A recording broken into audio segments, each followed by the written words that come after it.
Good morning, all. Welcome to Anand Rathi Morning Commodity and Currency Podcast.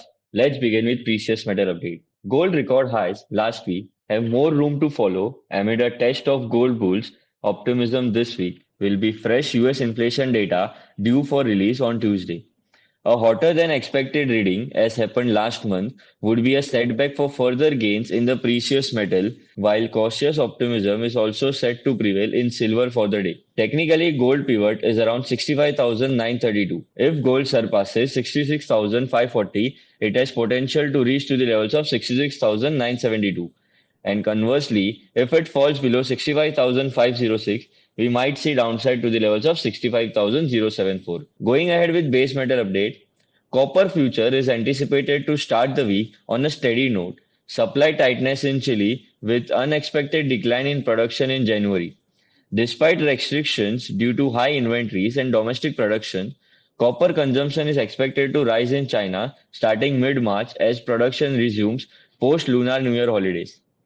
Technically, copper pivot is around 735. If copper breaks above 738, we might see upside to the levels of 743.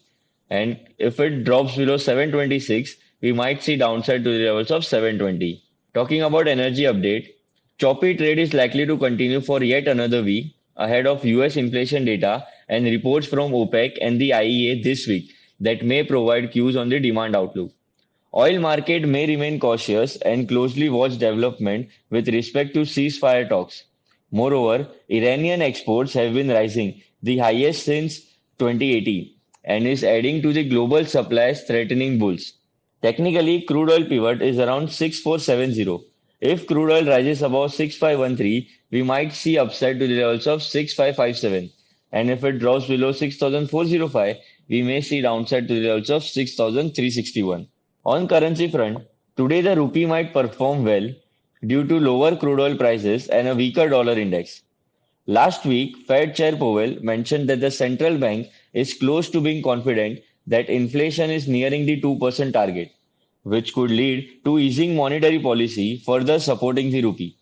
Investors will be watching for India's trade balance data later this week. No major event scheduled today. That's all for today's podcast. Have a successful trading day. Thank you.